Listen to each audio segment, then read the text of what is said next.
Hello and welcome to Legal Frontiers, the new podcast from the School of Transnational Law of Peking University, China.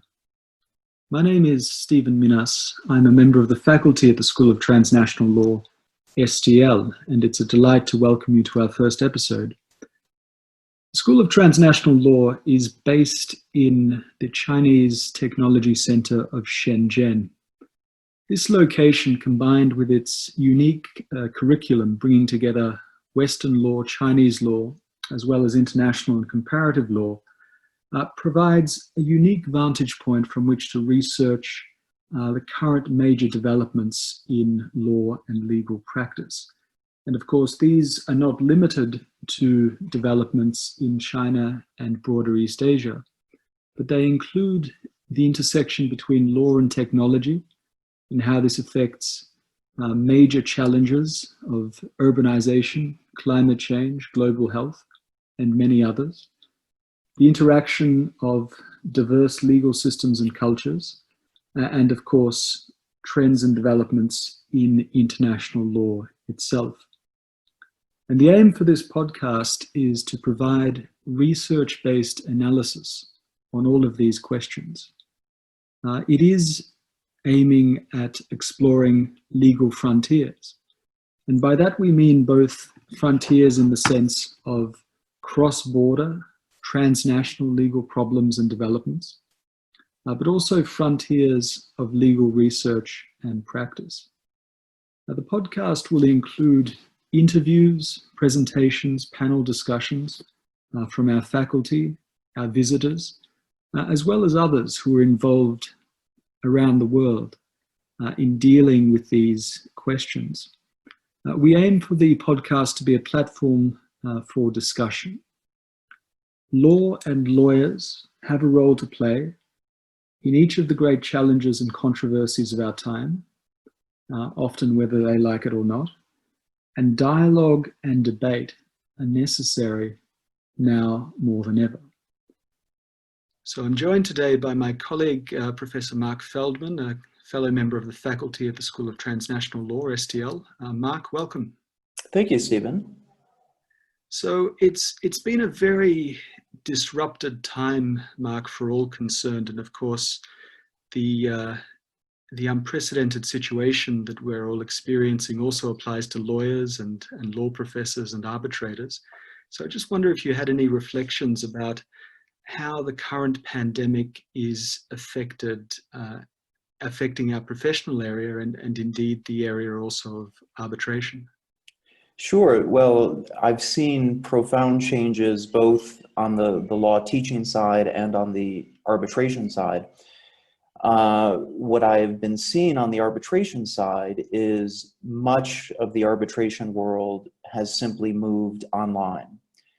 And I think if we think about the arbitration world as it existed in 2019 and we compare it to, let's say, as it existed in 2000, I think the arbitration world in 2019 largely resembled the world of 2000. But I think the arbitration world in 2020 is a completely different place. And we see merits hearings, we see basically everything being done now virtually. And that, of course, raises issues of due process. I've heard a lot of concerns about, in particular, the integrity, ensuring the integrity of, let's say, witness testimony. And so there are very real due process concerns that need to be addressed. But at the same time, I think that in general, the community is facing the reality and has adjusted to the reality.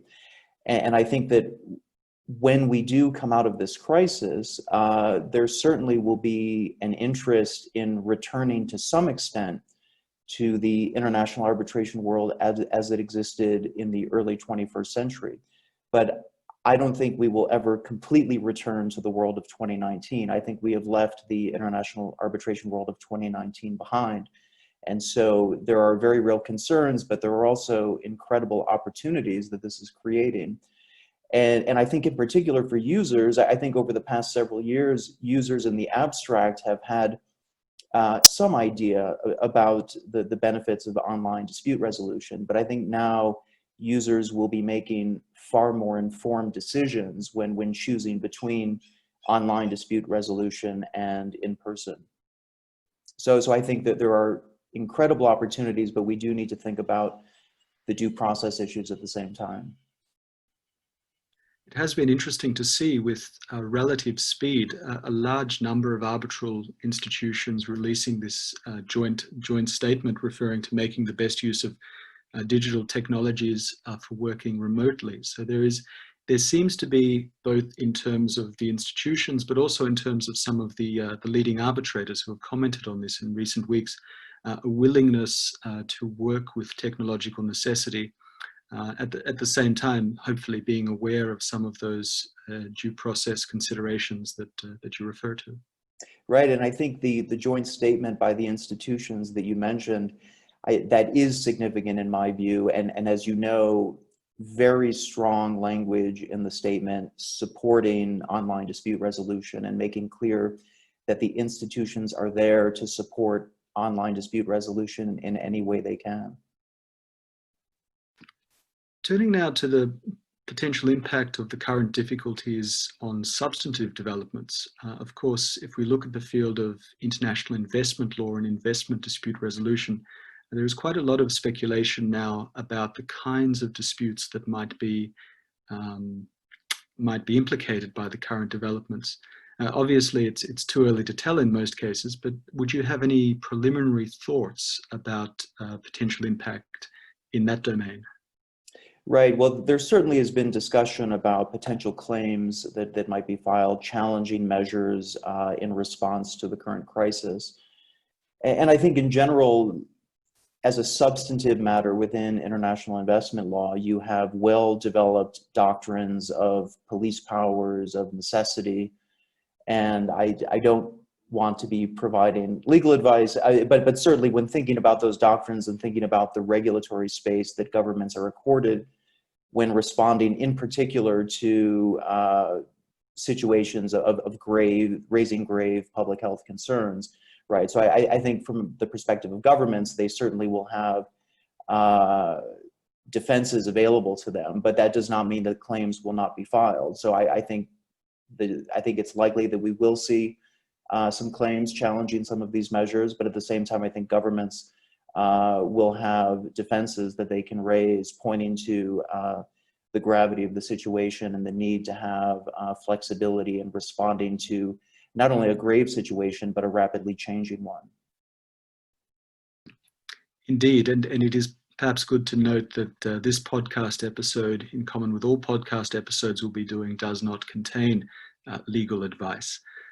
Now, Mark, you wrote recently an interesting paper on the topic of connectivity and decoupling, Belt and Road dispute resolution in a fractured trade environment. Can I just ask you, what was the impetus to studying this area and producing this draft paper? Right. So I basically saw two competing trends when you think about international economic law and the development of international economic law and US-China relations. And so one was this trend of what has come to be known as decoupling, and I think of decoupling as basically a sharp reduction in the economic independence in the US-China relationship. And there, I'll have a bit more to say about decoupling in a moment, but so I saw on the one side this tendency for the two economies to separate from one another. But at the same time, you have China's Belt and Road Initiative, and a core policy goal driving that initiative is what China refers to as connectivity. And this idea of bringing different jurisdictions together, bringing institutions together. And so I wanted to take a close look at these two, what can be seen as competing forces, these forces of decoupling and of connectivity at the same time. On the decoupling side, I think that we've seen building blocks in place for some time, going back at least a decade. It was about 10 years ago that the US, along with a number of Asia-Pacific states, launched the Trans-Pacific Partnership negotiations. Now, there have been the TPP agreement has been characterized in different ways. At times it's been characterized as excluding China. The agreement did not exclude China. It was negotiated on what's known as an open accession basis. All APEC members were able to join the agreement if they wanted. China is an APEC member. But at the same time, it was understood that many of the disciplines in the agreement, in particular disciplines on state-owned enterprises, reduced the likelihood of a state like China joining. But we see the TPP launched, those negotiations launched about a decade ago. A few years later, you had the launch of the RCEP negotiations, the Regional Comprehensive Economic Partnership, led by ASEAN, but with China playing a very important role and not including the US. So in terms of building blocks of decoupling, you had on the TPP side, negotiations being led by the US, on the RCEP side, negotiations being led by ASEAN and to some extent by China. And then in 2013, 2014, you have China announcing the launch of the AIIB based in Beijing, the Asia Infrastructure Investment Bank, soon followed by the initial announcements of the launch of the Belt and Road Initiative. So I think looking at all of those developments, TPP, RCEP, AIIB, and then BRI, we do see building blocks in place for the US and China going in different directions. But at the same time, the AIIB is multilateral in nature and certainly open to all institutions, all countries who might be interested. And certainly with respect to BRI, China has made clear that, that BRI is also open. So we have these developments that on the one hand can be seen as advancing decoupling, but at the same time, at least in the abstract, are available on a global basis. So again, I think the paper is looking at these developments and addressing these two competing directions of separating, but at the same time of greater integration.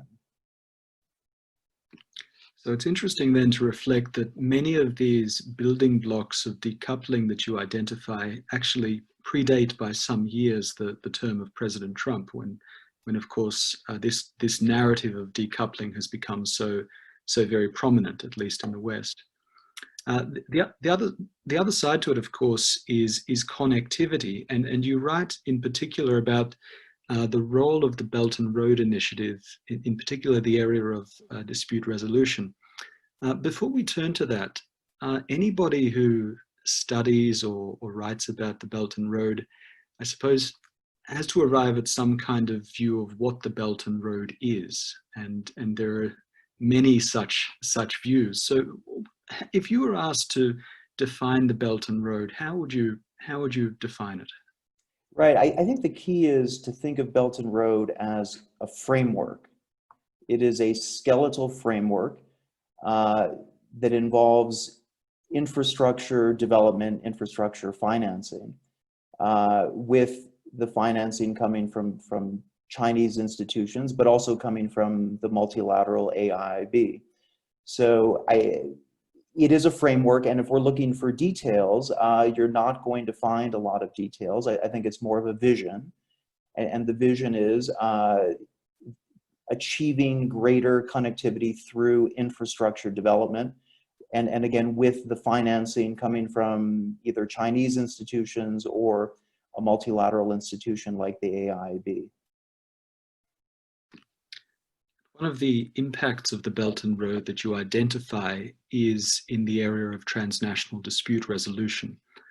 So you look at a number of different areas of dispute resolution, whether that's in investment arbitration, commercial arbitration, commercial courts, a prominent recent trend. But how would you summarize the impact of the Belt and Road so far on dispute resolution? Well, I think in terms of the volume of disputes, it is certainly, if you have a greater number of infrastructure projects, that will give rise to a greater number of infrastructure disputes.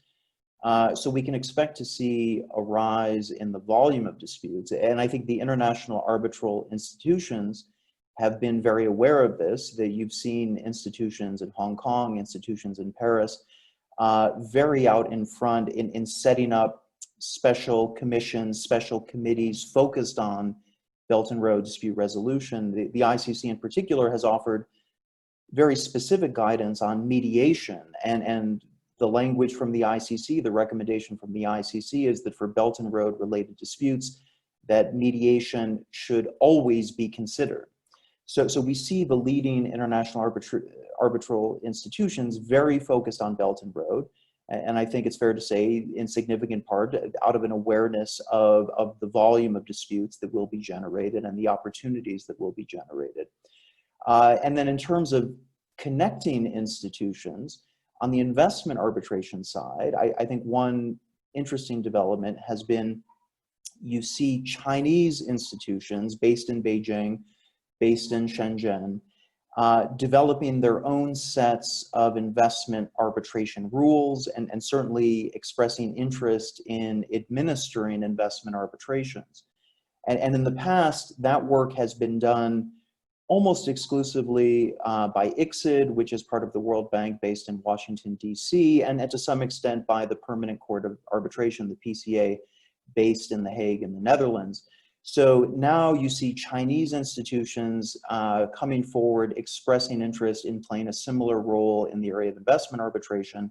And I think that that is certainly part of the larger development of Belt and Road, raising the profile of disputes, projects in Asia, disputes in Asia, and the role for institutions in Asia to take on a larger, more leadership kind of role in administering and resolving those disputes. We see in this field an increasingly competitive dynamic between different institutions, whether they're courts or arbitral or mediation institutions.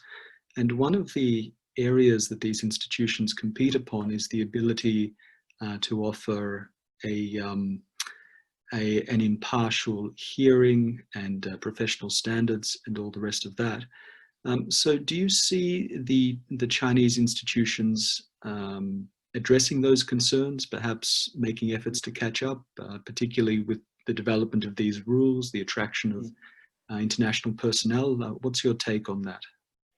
Right. Well, I think it's very interesting. We've seen the development of the China International Commercial Court, and I've written a piece and I've spoken on what I refer to as how to situate the China International Commercial Court, because I think the court can be seen from a few different angles. The first angle is we can see the court as, and at times it's been referred to as, China's Belt and Road Court. And there's certainly support for that characterization. The CICC has established tribunals in Xi'an and Shenzhen, and it appears that geographically those were deliberate decisions, with Xi'an facing west toward the belt, the economic belt that stretches across Asia to Europe, and then with the tribunal in Shenzhen facing south toward the 21st century maritime Silk Road. So the placement of the two CICC tribunals in Xi'an and Shenzhen reflects the geography of the Belt and Road Initiative. So we can see it as, in a sense, China's Belt and Road Court. But at the same time, the development is part of a much larger global development of the recent emergence of international commercial courts in Asia, in the Middle East, in Europe. And so the rise of the CICC can be seen as part of that larger movement. And I think part of what has been driving these international commercial courts is jurisdictions wanting to establish themselves as global centers for dispute resolution, and at the same time recognizing that within the field of international arbitration that there have been some concerns in particular about arbitrator independence, impartiality, rising costs, to some extent a lack of institutionalization. And so I think for these international commercial courts, they see an opportunity that to provide sophisticated commercial dispute resolution, but in a more institutionalized setting with permanent judges, that may have an appeal for some users. And so the CICC can be seen at the same time as part of that larger movement of these developments of international commercial courts, again, in Europe, the Middle East, and Asia. And the China International Commercial Court, as you say, is part of this broader landscape of emerging international commercial courts. It also has some rather unique features. It's particularly interesting that it is established under the Supreme People's Court and appears to be within the overall SPC structure. But on the other hand, it has this international expert committee. So I suppose it's early days with this institution, and some scholars have been looking at its early cases and how many of them are related to the Belt and Road and how many of them are otherwise. But it will be very interesting to see where it fits in and what kind of cases it attracts. And I suppose that will partly depend on the respective governing or the respective bargaining positions of contracting parties in a commercial sense. That's right. And so for the CICC jurisdiction, there are different grounds for jurisdiction, some consent-based, some not consent-based.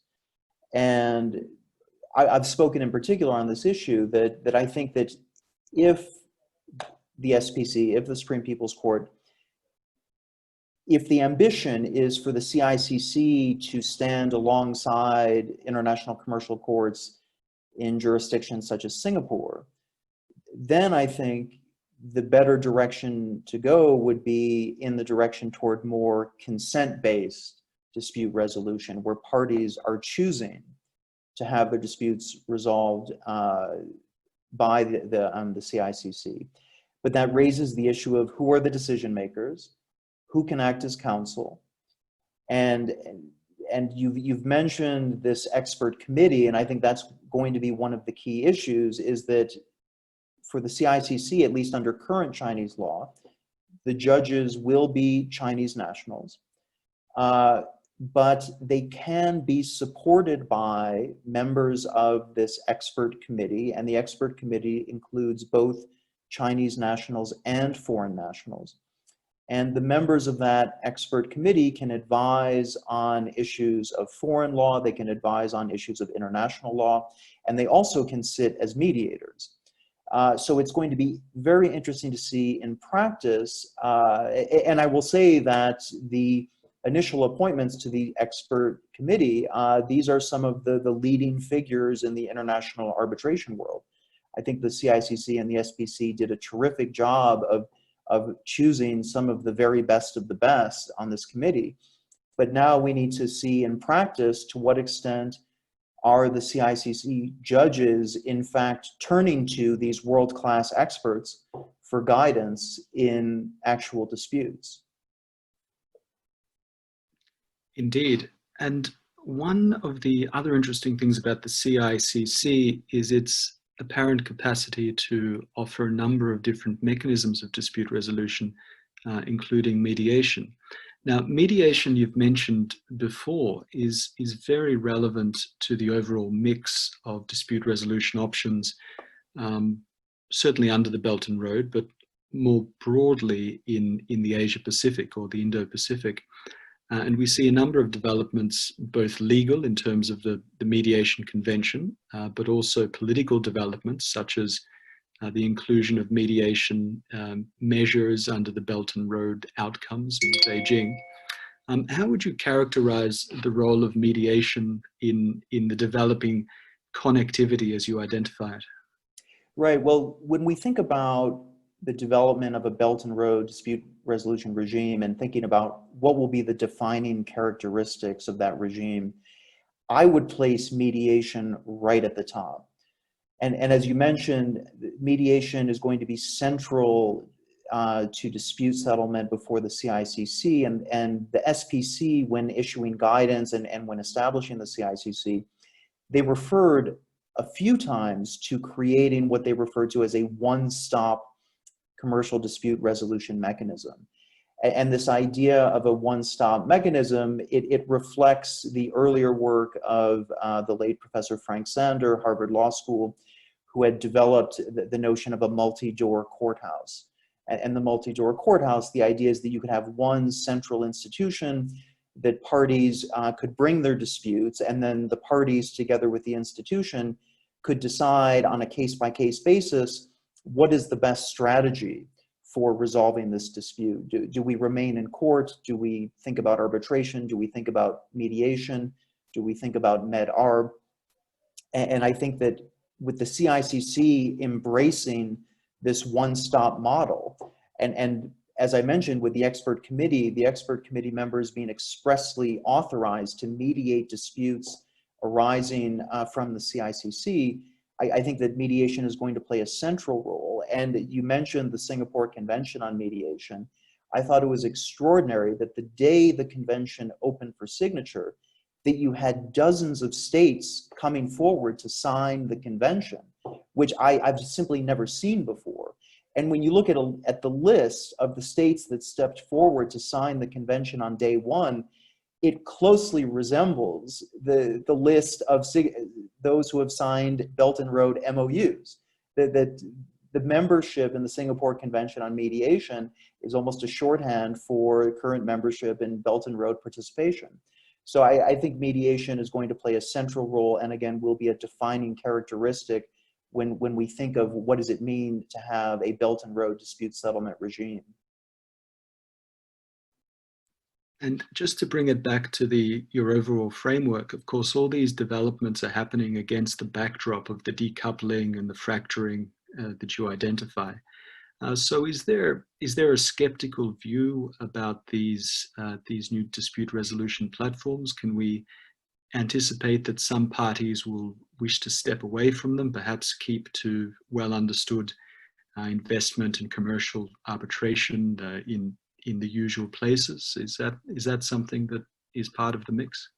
Sure. With respect to the CICC in particular, there has been a great deal of skepticism. What's been interesting is I've seen skepticism both outside China and within China, but I've seen two different kinds of skepticism. The skepticism outside China has focused, in my experience, on questioning the impartiality of the judges. Would this simply be a Chinese institution where the Chinese parties would routinely win? So outside China, I think the skepticism has focused on impartiality issues. Within China, the skepticism that I'm aware of has focused on capacity issues, that at least to date, all of the judges who have been appointed to the CICC, and so far there have only been a few dozen appointments, those judges are at the same time still working in their roles as judges for the Supreme People's Court. And so there are very real questions domestically about the capacity of the CICC to establish itself as a global player among these larger developments that I discussed. So I think there has been a lot of skepticism about the CICC, but there's also been skepticism about Belt and Road more broadly, and I would say skepticism about the AIIB as well. And I think it's noteworthy that in 2019, the AIIB has been developing annual yearbooks on international law, and the AIIB's 2019 yearbook focused on dispute resolution. And I find this to be particularly interesting because I think it's pretty clear from that 2019 yearbook that the AIIB is certainly looking to the World Bank as a potential model because of course, the World Bank played a central role in the development of the ICSID Convention, the development of ICSID, and the World Bank over the decades has played that central role in resolving international investment disputes. And now we have the AIIB based in Beijing, certainly thinking about how it may be able to play perhaps a similar kind of role in the resolution of international investment disputes. So as you mentioned, and I would say that if the AIIB does ultimately go in that direction, the skepticism that certainly we've heard from, for example, US officials over the years, that skepticism could be expected to extend to any efforts to establish a leadership role in dispute resolution. But at the same time, I think depending on how the skepticism is expressed, if it is expressed in a spirit of engagement, I think if parties are willing to engage with one another, then if there are concerns about independence, concerns about governance, then those are issues that states can come together and discuss and adjust and respond to. Yes, and having attended last year's annual meeting of the Asian Infrastructure Investment Bank at Luxembourg when this second yearbook of law was launched, one of the things that struck me was the emphasis which was being put on mediation in their discussions as well. So we'll see how that develops. And of course, this is all very much a developing story. So Right. you've given us a lot to think about and to follow. I had one final question, Mark. If you could just reflect on your current research and teaching at SDL, virtual, of course, these days, but hopefully, hopefully not forever. Right. So on teaching, I would just note, I think the students have been incredible over the last several weeks, that we've all obviously had to adjust to online, and we've been trying to come up with the best strategies we can and dealing with obstacles of Wi-Fi connections. And so I think the students have just been terrific. And so it's been great to see how we've all made the adjustments we have to make. And then in terms of research, I will continue working on BRI dispute resolution. In particular, I'll be working closely with Professor Manarazaman at University of Portsmouth. We will be working together on a project focused on BRI dispute resolution. I'm also working on, in investment arbitration generally, there's a lot of attention on reform. And I've been involved with the academic forum on ISDS based in Geneva. And working on a paper looking at the issue of incorrectness of ISDS decision-making, co-authored with Anna DeLuca, Martins Paperinskis, and Catherine Titi. And I think the contribution we hope to make is that in the literature, there's been a lot of attention on the inconsistency of ISDS decision-making. We are stepping one step away from the issue of inconsistency and focusing instead on incorrectness, where there has not been as much scholarly attention. And so we're certainly looking to make a contribution and have a few observations, a few thoughts on incorrectness that we hope can add to the discussion and certainly add to the larger discussions of investment arbitration reform. Well, Mark Feldman, thank you very much. Thank you so much, Stephen.